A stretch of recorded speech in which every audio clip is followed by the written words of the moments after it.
Hello, everybody. I'm happy to welcome you to the second iteration of the NSVP Innovate seminar for this semester. Today we have Dr. Andrea Bryant, who comes to us from Brown University, where she's the Provost STEM Postdoctoral Fellow in the Department of Earth, Environmental, and Planetary Sciences. She received her PhD in physics from the University of Chicago in spring of 2024, and her research interest lies in using computational tools to study the habitability of worlds with subsurface and surface oceans, with a particular focus on the role that interior structure plays. Her dissertation focused on Titan seismology, where she conducted seismic investigations of Titan's interior using full waveform modeling, specifically examining methane clathrates and surface wave seismology. Andrea earned her BS in biology with a minor in astronomy from Emory University in 2015. Throughout her academic journey, she's worked on a diverse range of research topics spanning neuroscience, cell biology, geophysics, quantum experimental cosmology, the cosmic microwave background, black hole astrophysics, modeling exoplanet evolution, and icy moon seismology. She was a 2017 GEM Fellow at Fermi National Lab and has served as a NASA Dragonfly guest investigator hosted between the Johns Hopkins Applied Physics Lab and the Jet Propulsion Lab at Caltech. Andrea is also a Chicago native, scientist, as we've seen, but also an artist and a science communicator. And we're really lucky to have her here today. With that being said, the floor is yours, Dr. Ryan. Thank you so much. Thanks, Carlton. It's an honor to give this lecture, and I'm excited to share a bit about my work today. Okay. All right, so to Titan and beyond, today I'll talk about a primer on icy ocean world seismology. All right, so just to begin, I'm not sure everyone knows what an icy ocean world is, but perhaps you've seen it in the news lately, or heard about one particular one called Europa, which is an icy ocean world that orbits Jupiter. And it actually just launched a little under 2 weeks ago on October 14th, and we hope to get some data from Europa in about 6 years or so. And so with that, an icy ocean world is a category of moons within the solar system, which contain subsurface oceans of liquid water surrounded by an icy crust. And so we can see an artist rendition here to the right of Enceladus, which is an icy ocean world, or icy moon as well. That's another term that can be used interchangeably. That is, we can see here there's an icy crust, and then an ocean, and then perhaps there could be a silica interior or something underneath. And so why do we care about icy ocean worlds? Why do we care about icy moons within the solar system? Well, the reason why we care so much is because there is so much water. And so if you're familiar with exoplanets, and the studies of habitability within exoplanets, there is a saying that where there is water, there is life. So if you have so much water, could there have been any forms of life that could have existed in the past, in the present, or in the future?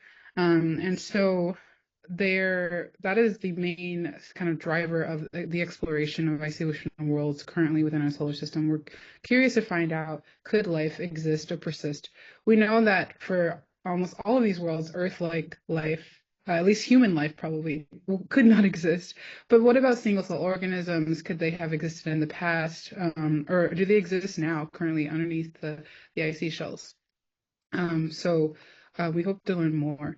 And so there are a number of these worlds, and this is not an exhaustive list, but these are some of the key icy ocean worlds or icy moons within the solar system.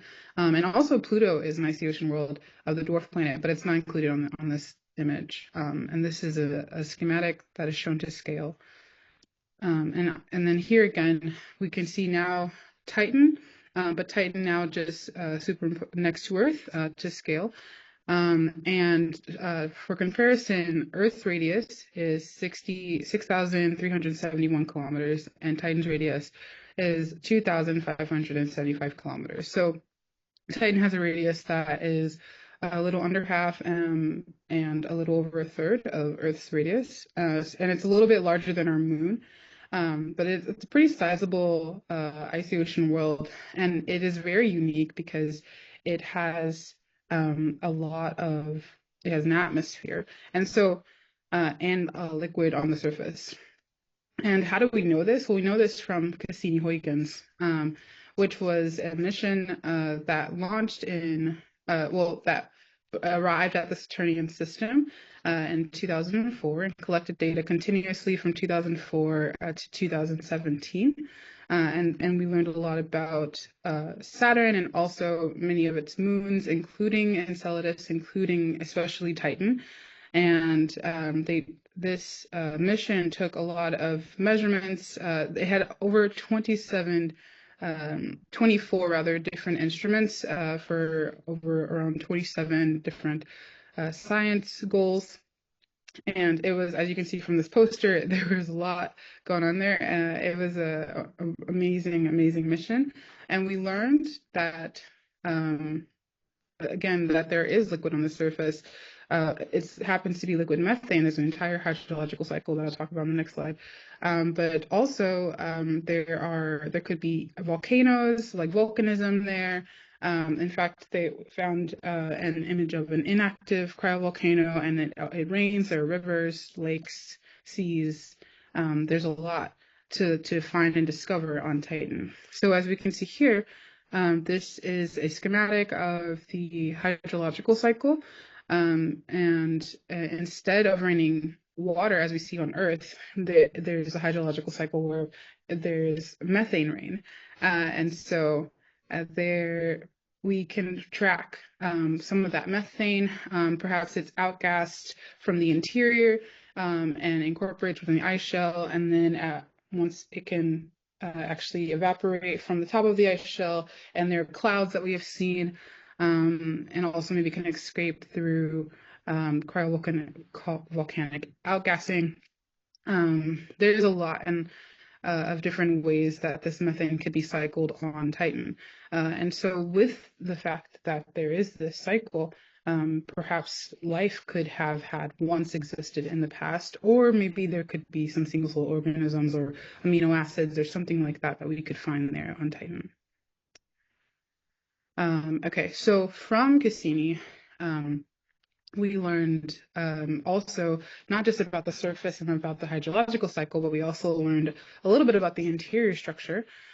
So we know that the atmosphere is very thick. It has a lot of nitrogen. It's mostly nitrogen, actually, but also has a good amount, about 6% of it. So it's about 94% or so nitrogen. And then about 5% is methane. Then there's a hydrosphere. So we know that there is a thick ice shell and underneath that ice shell, there is an ocean of liquid water. It may not be pure liquid water. It could perhaps have ammonia or magnesium sulfate or some other sort of solute that is mixed in. And then also beneath the ocean, we don't know this for sure, but there could also be a high pressure ice shell. And so I'll talk a little bit more about this later on in the talk, but just a little teaser. High pressure ices are a different phase of ice than what we see on the surface of Earth. So on the surface of Earth, we see ice 1H, but perhaps there are other high phases, different crystalline structures of ice underneath the ocean that would be that way because they're under tremendous amounts of pressure from the ocean and the ice shell that are lying on top of it. And then also we know that there is a core of silicates and most likely no molten core at all on Titan. So we know this already just from Cassini, and then the Huygens probe as well, which actually landed through the surface. And I guess I'll also mention that the atmosphere is about 1/7, is about 1.5 Earth's atmosphere in thickness, but the gravity on Titan is only 1/7. So it has some very, very interesting effects that can happen in the atmosphere. But yeah, that's what we know so far.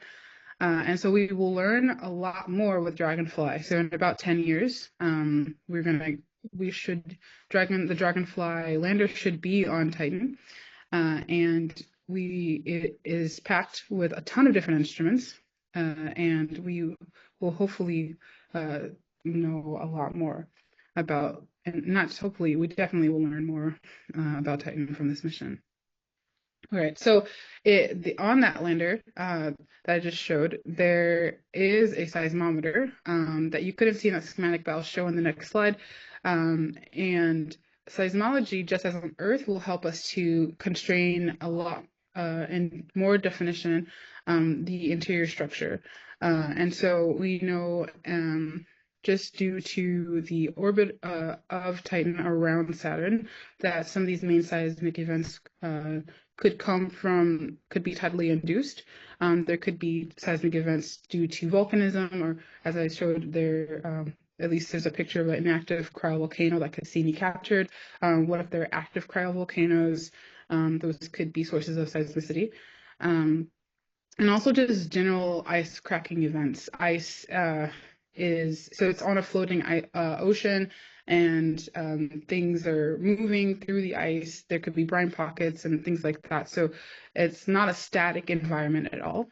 And so if there were something that caused a large crack in the ice, we could perhaps detect that. And hopefully, with seismology, and not just hopefully, seismology on Titan will help us to understand the depths of particularly the ice above the ocean.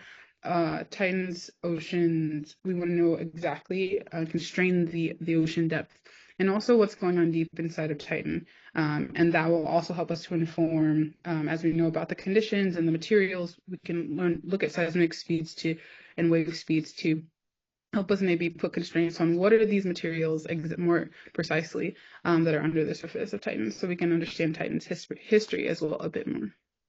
And so here, let's take a look at the Titan rotorcraft itself. So it is complete with 8 sets of wings.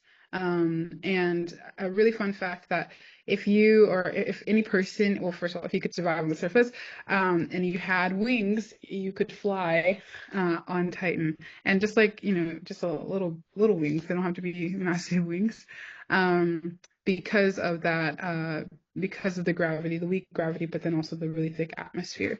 So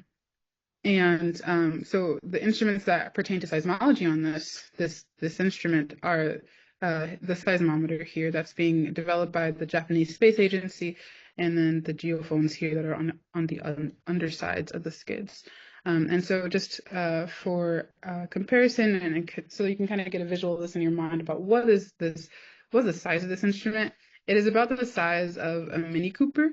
So it's not small. It's kind of big, which is pretty cool. And there's going to be a lot of cool science. And then for those who are interested in the power source, it's going to be powered here by this MMRTG. Yeah. Okay, so now I'm going to, the remainder of the talk, go through some of the cool science results that I have had the pleasure of working on, and also at the end talk about some ongoing and future works. All right, so first project that I'll talk about will be seismic and thermal profiles of Titan's methane-rich ice using body wave seismology. So body waves here we can see they are seismic waves that are propagating within the interior. So those are P waves and also S waves.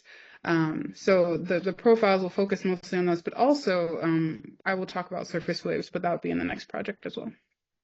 All right. So since there's a lot of that methane, there's so much methane in the atmosphere. I'm pretty sure we're pretty sure that it's also going to incorporate itself inside of the ice shell. So For this experiment, I looked at me and my collaborators looked at three different interior structure profiles. So we looked at if you were to have an ice shell that was 100 kilometers thick and that had no methane within it whatsoever, and then if you had an ice shell that was still total 100 kilometers thick, but then now there's 10 kilometers of clathrates, which is when what happens when a methane molecule gets incorporated within ice.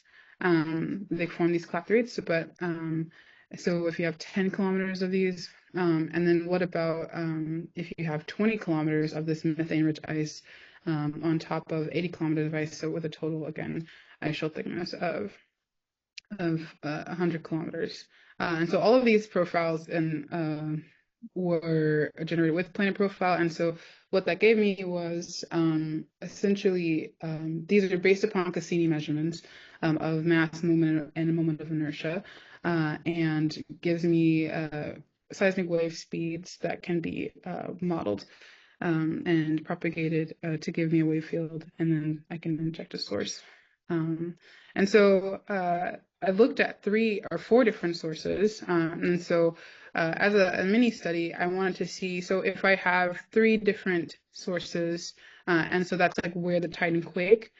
So you have earthquakes, but then you also have, if I'm looking at a quake on Titan, it's called a Titan quake. So I looked at 3 different types of Titan quakes, or one Titan quake that originated 3 kilometers deep into the interior, what about 25 kilometers deep within the interior, and then underneath the ocean, I looked at a quake that was within the high pressure ice, and then also one that was underneath the hydrosphere entirely within the actual rocky interior or silica interior. And so of this, the key takeaway of all of this data is that, well, when I'm looking at, this is also the vertical component, when I'm looking at these data, as expected, when you're looking at a shallower event, the most shallow event of all the ones that I tested, we see that the 3-kilometer has the highest amplitude waves, which means that if we have a seismometer on the surface, you would just get a larger signal, the largest signal from a source that's closer to the seismometer. That means because the seismic waves are not traveling as far to get to that seismometer. And you probably notice also these sharp peaks here, and these are actually surface waves, and they're a Rayleigh pulse. Rayleigh waves are again like a pulse. It's a pulse, and because it's a really big Rayleigh wave, typically they're not this big, but because we're looking at a 100-kilometer floating ice shell, a characteristic of these icy ocean worlds that are with a super thick ice shell like Titan would be seeing this Rayleigh pulse in the vertical component, and also seeing flexural wave, which are full body, full ice shell flexing of the ice shell. But again, in comparison to that Rayleigh wave, the amplitude is a lot lower for this surface wave. So I focused on the Rayleigh wave for at least the rest of this study. So looking at that Rayleigh wave, there's some cool effects that we see, and particularly when we're comparing the 3 different models that I mentioned before, we see that for that pure water ice shell, the one that has no clathrates, that gives us the highest amplitude surface wave, or that highest amplitude Rayleigh wave. And I guess before I mentioned P waves and S waves, but I'm mainly going to talk about surface waves right now. And then we also we can look at the 20-kilometer clathrate or 20-kilometer methane-rich ice lid. That one gives us the second highest amplitude, and then the lowest amplitude of that Rayleigh wave comes from the 10-kilometer clathrates. And so the dampening factor, or this seismic attenuation, it is called seismic attenuation or seismic hue, and that is driven by temperature gradients, thermal gradients within the ice shell. And so this is essentially what explains that difference in the amplitudes that we see.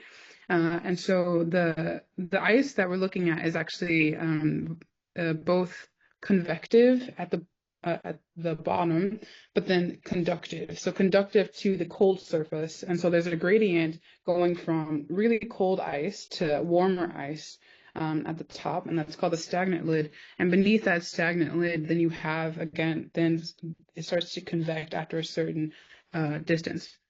And that is dependent on here at the actual properties of the ice shell. And so because we're looking at this, methane clathrate actually changes the thermal conductivity and thus that thermal gradient for that stagnant lid. And so that is what shows us that is what explains what we see for between the differences between the 10 and the 20 kilometer clathrate or methane rich ice lid versus the pure water ice shell.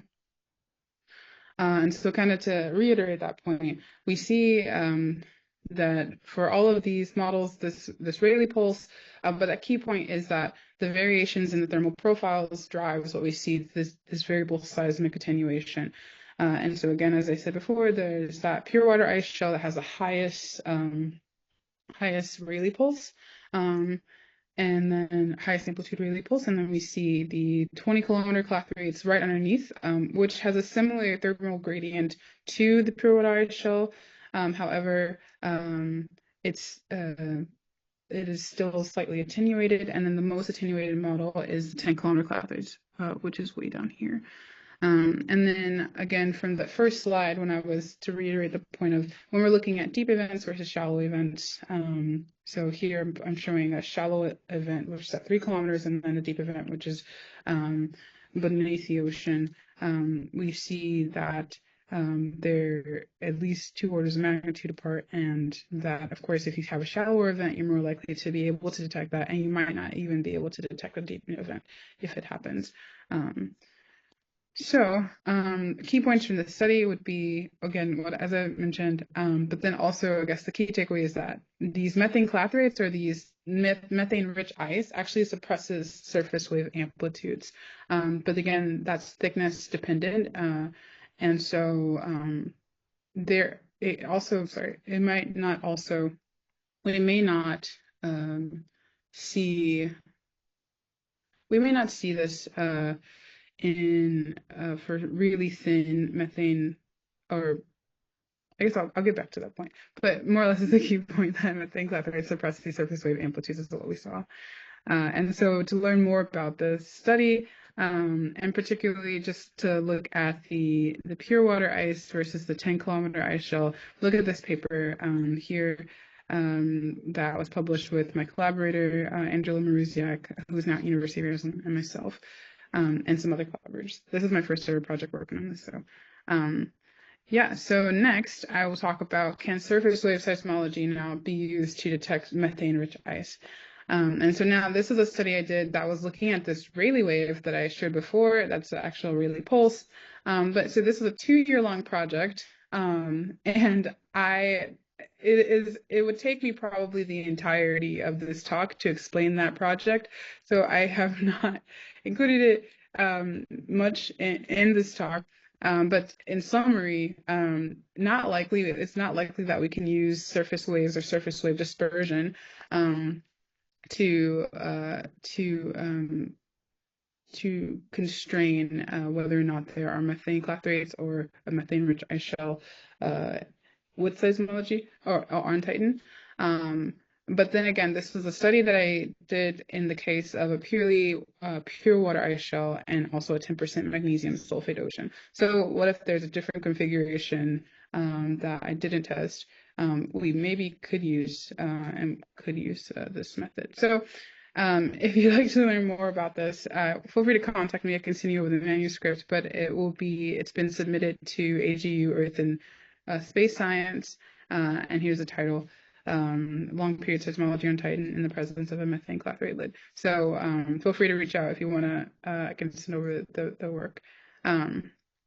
All right, so the next project that I'll talk about will be, can we detect ice on varying crystalline structures, ice of varying crystalline structure besides ice 1H? And this varying crystalline structure ice would be high pressure ice beneath the subsurface of Titan using seismology. And I guess the short answer, and I'll show some supporting data after this, is it looks promising. So most likely, yes, there are some cool seismic features that we can see that can help us to actually tell by looking at a seismogram um, to see like is there high pressure ice or not.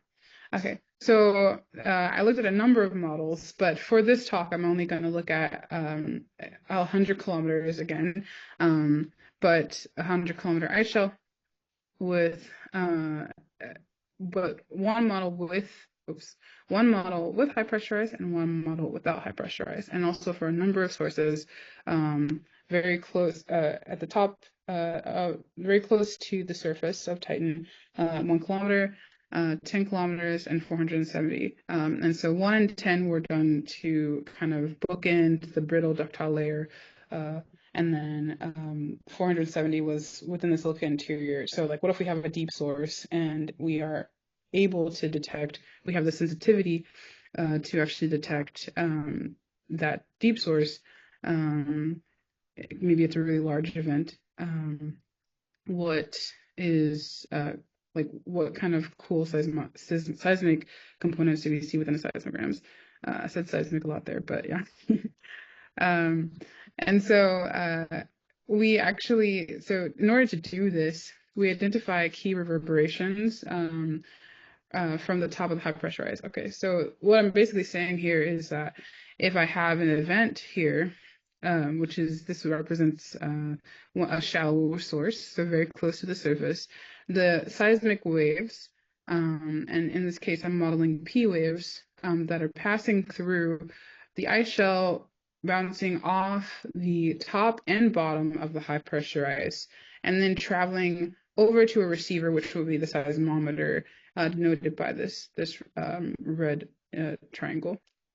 And so if we have waves that are bouncing off the top, and so the top here and passing through the high pressure ice and back, they will actually have a different, they show something in the seismograms that is unique to the existence of high pressure ice. And so we see this when we actually take that. I isolated this effect by looking at the 100-kilometer ice shell with high pressure ice, and then actually taking the velocity profile or the input and actually making the velocity the same as the ocean. The velocity is like in line with the seismic wave speeds, P and S waves for the ocean. And so essentially deleting the high pressure ice. And when I did that, I saw that it's very small, but essentially what's happening, we see a reverb, so something that's bouncing, P waves that are bouncing off the top and the bottom, and top and the bottom here, in these groups. And here in the no high pressure ice, there are just P waves bouncing off just honestly, the top of the mantle, or rather, the bottom of the ocean, and because there is no high pressure ice. And these effects are real because when I actually subtract the two seismograms, I can see these groups again. And also, so that was for a shallow source on 1 kilometers. But what about for a deeper source? And it's cool because we actually see this effect again, but from and we also don't have the Rayleigh pulse down here. The seismograms are a little cut off right here, but essentially we don't see the Rayleigh pulse because we have a deep source. But we do see these reverberation groups, and almost clearer in these seismograms than we do see in the other ones. And I apologize, this is like deep in the seismology, but more or less the key point is that yes, we can see waves bouncing off the top and the bottom of this high pressure ice, and that is super useful hopefully it will be super useful to Titan seismology when we'll have real data from the ground of Titan in about 10 years. And also we will have to look at hopefully more depending on the sensitivity of the Titan of the Dragonfly seismometer. We can figure out what put constraints on the actual magnitude of the sources that we'll need to be able to see this high pressurized. But for this study, I looked at a magnitude 3 source. But this overall has been a successful study. Putting some finishing touches on this project, but hope to have this out the door in a few short months. And so that's great. But what about rivers on Titan? Could seismology tell us about that? In particular, can we detect rivers that are flowing up? Up here. So up here, this is a image that is looking at some highlands uh, on Titan, and then if we're looking at if it's raining up in the highlands, and we have a seismometer that's located over here next to a river, can we actually detect that it rained? And so how would you do that? And so it's been done on Earth, so perhaps it's also possible on Titan to be able to detect whether it rains on Earth and also if it's rained on Titan. Okay, so here I'm looking at some saltating. How do we do that? And so we essentially look at sediment flows. And so I'm working on this project with a collaborator, Sam Birch, at Brown, and also Jason Soderblom at MIT, and Victor Tsai, and so honestly, a few people, particularly Sam Birch at Brown. And so these saltating particles, we assume that's the method of how the sediment flows, and so it's more or less kind of like a ballistic trajectory of the sediments, and they would be flowing down, and as they flow, they would each impact the ground in such a way that we can perhaps detect large scale a number of these impacts all at once. So if you think of them each as like a point source, if you scale up lots of point sources of little impacts of gravel, or more or less, at the bottom of the river, we could perhaps detect that with seismology, with a seismometer that is maybe a couple hundred meters away from the river. And so hopefully we might be able to look at a number of grain sizes. So grain size is more or less just the size of the sediment flow, or the median size of the sediment that's impacting the ground that could be detected by a seismometer. And we can actually look at the Powell spectral density, or kind of like listen to the noise, more or less the seismic noise generated by this. And also looking at the rate that this is happening. So stay tuned. This project's underway, and hopefully we'll have this out the door by the end of the year. Thank you so much to NSBP and NITP. And here's my contact information. Thank you so much for your time. And I'm happy to answer any questions. Right. Thank you so much for the great talk. I do want to just remind the audience that there is a Q&A feature. So if you have any questions, feel free to send them using that feature. We do have some preliminary questions, actually. Okay. Dr. Robeson, the president, asked concerning the different crystalline structures that might exist on Titan. I guess, have they been measured? Like, have properties of these structures been measured on Earth? And if they have, does this, I guess this is sort of like relevant for what you'd expect to answer about questions on Titan. Yeah, so for the crystalline structures, I think in regards to like the methane clathrates, or so methane clathrates have been measured. They actually exist on Earth. It's more, if you Google like flammable ice, you can see methane. It's like it burns because there's methane molecules incorporated inside the ice. So we know about that crystalline structure. And also about these different phases of ice, of the high pressure ice. We can, for most of them, we do have phase diagrams for them. A collaborator, Baptiste Journeau, is the expert on this. He's at University of Washington, but he has in the lab actually measured some of these phase diagrams, and generated them for some of the ices. So the ices that we're looking at, in particular in this one, in high underneath the ocean, would be ice 3, 5, and 6. And on the surface of Earth, we primarily, any ice that you see on the surface, like the ice with the ice caps anywhere, ice that you freeze in your refrigerator, it's going to be ice 1H. So yeah, we actually do have and can actually create some of these ices. Some of the high pressure ones we typically have to do within like a diamond anvil experiment. But yeah, it can be done. And yeah. And I guess this is somewhat related to an audience question, but uh, I guess beyond the different structures, they do actually have like different like freezing temperatures and boiling temperatures and stuff like this, right? That's true. Okay.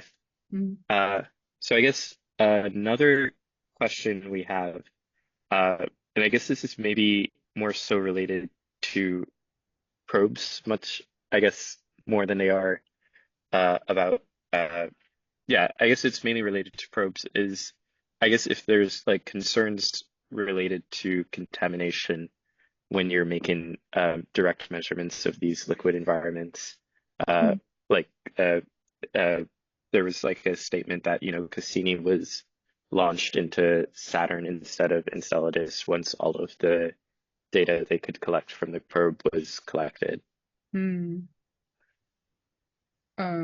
Wait, so just wondering about cleanliness of the Yeah. or contamination. So I'll just say I'm not a instrumentalist, but I do know I am familiar with this a little bit. A little bit. I don't know much, so I can't say much. But I would say that I have seen at least at the in clean rooms at NASA. At least I worked at JPL for a bit as an intern for a couple years, and when they were building actually Europa Clipper, they would actually they're built in these clean rooms, and you can actually find them on YouTube. They would have like continuous cameras just for the public to see. But there's a lot of care taken to keep these instruments basically very clean so that there won't be a lot of or honestly any contamination, but of course it's impossible to keep things 100% clean, right? Mhm. Um, but they're pretty clean. So I like so yeah, like what if we find some bacteria that was from Earth, not from Titan? Well, that would not be great. But I would say that NASA's standards are pretty high. I again, like, I'm probably not the person to ask about that because I don't work. I'm not an engineer. I don't work on hardware, but I think that's definitely a concern. But I do think that there definitely are ways to mitigate this to the best of our abilities. So yeah, Awesome. yeah. I guess one question I had was, I guess, okay, maybe I have two questions. I guess one is there a reason to think that the clathrate depth is uniform across the surface of uh, of Titan, or could there be like, you know, like a non-uniform like depth across the surface? Yes, definitely. So in reality, so this is all yeah, theoretical work. In reality, you're most likely I can almost say with certainty that there will not be a uniform layer. But again, I mean, we haven't been there yet, so maybe we could see something like that. But most likely, no. There will not be a uniform layer of clathrate, like perfectly uniform and perfectly spherically symmetric. We already know just looking at the surface of Titan that it's not spherically symmetric. In fact, there's probably no body in the solar system that is completely spherically like uniform. So Yeah, these are perfect models that are, easy-ish for computers to calculate, the wave speeds and wave fields and all these things like that. But yeah, no, we can actually make more complicated. I can create more complicated models, but they're a little bit more tedious. But at this point, it's more like just kind of, I like to think about like Tinker Toys or Rubik's Cubes. Basically, like you can just Like kind of toy models. toy models. These are all more or less like computational toy models that we can scale up. But the whole point of doing this work is to create models that we can compare to real data on Titan. So yeah. Do you know if there's any work? I guess this is a follow-up question, and then I'll ask a question in the Q&A. But do you know if there's any work like predicting like sources of like assuming we find it like non-uniformity of like the clathrate layer? Of the clapper, yeah. Yeah.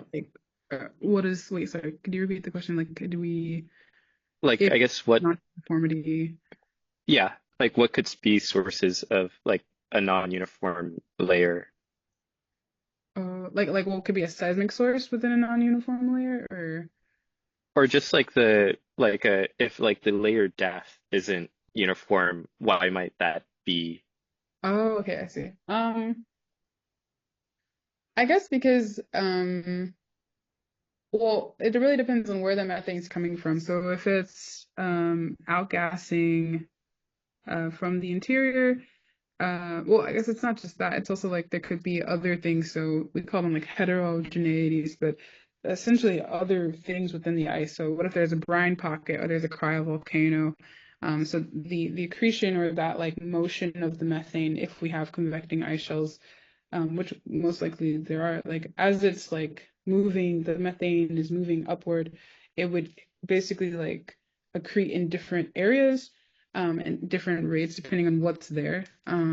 So it could kind of, I guess, it's just like the where the methane like if we have something that like a volcano or something that's coming out of the ice, then you're gonna have a lot more. You're gonna have a lot of outgassing or kind of a not a sink but a source of methane. So that methane is gonna be moving a lot faster in that area of Titan versus like in another area you could have a lot more methane that's not being allowed to escape because or is escaping at a slower rate.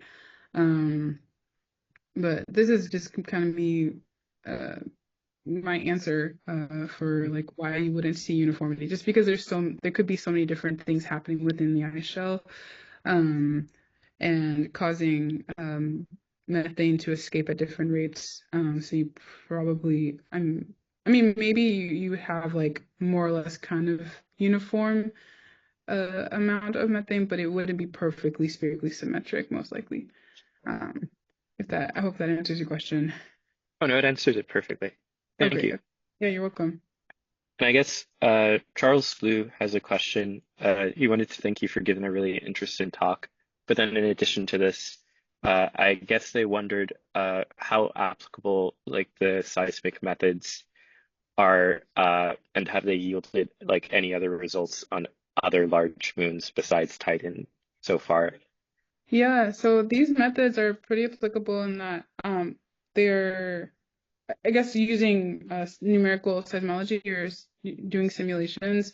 Um, Simulations are really important for understanding and modeling seismology on Earth.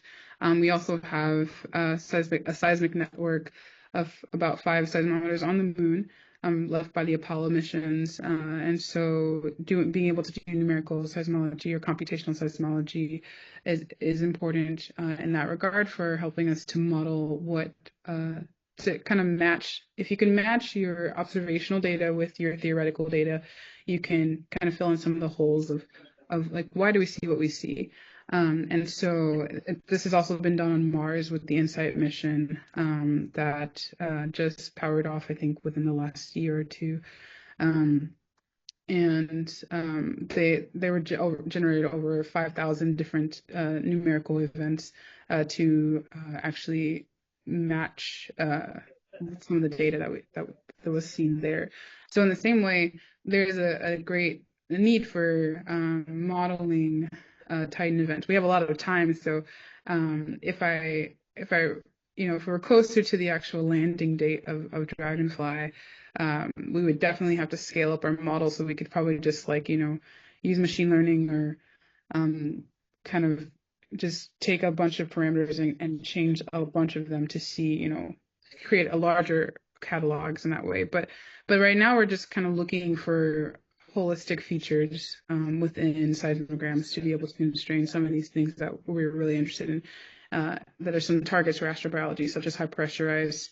And I guess I didn't mention that high pressurized matters because it could provide a barrier between the outgassing or the enrichment of nutrients to the ocean from the silicate interior. And so if there's any life in the water there, perhaps if there is a layer of ice, it could actually act as like an insulator. But then there also could be scenarios in which the ice could allow for nutrients to transport as well, depending on the porosity of it. So yeah, so more or less in the summary of what I just said, I think it's important to catalog these events, and this has been done on the Moon, Mars, and also Earth.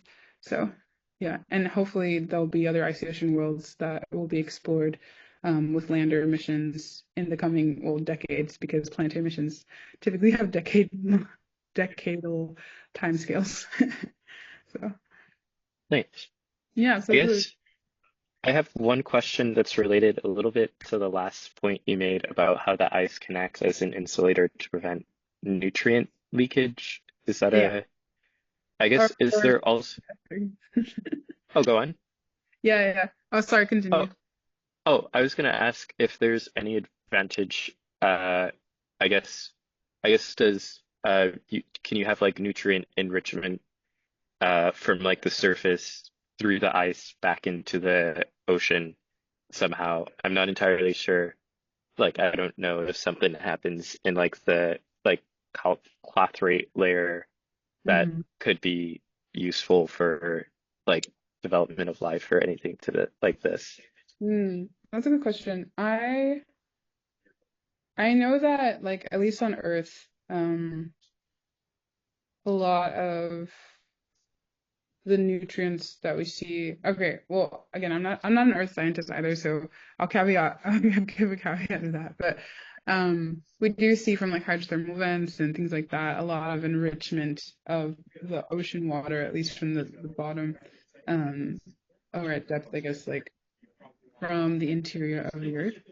Um, and so there's a lot more nutrients down and on the inside of the planet than there is out in the atmosphere or even on the surface, because the surface is just like um, compared to the interior and what's going on inside, it's a much bigger source of nutrients, I'd say, than anything that's on the surface.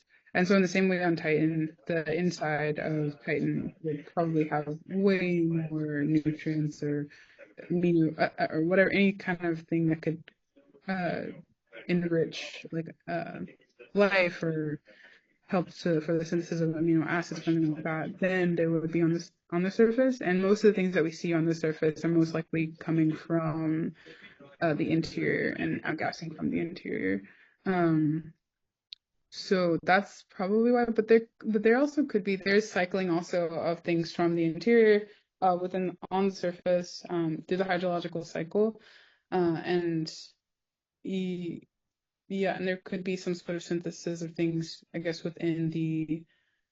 I'm not a chemist either, but I know there are some papers that talk about like maybe the structures that could help to create amino acids or building blocks of amino acids on the surface um, of Titan. And so I guess maybe some of those things could be incorporated within the ice shell, but I would consult a chemist for that because I have no chemistry.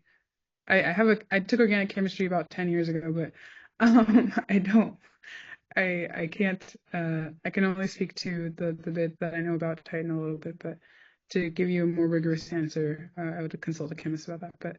But I think overall my answer would be that there's a lot more on the inside than there is on the outside. So most likely you would look to the interior.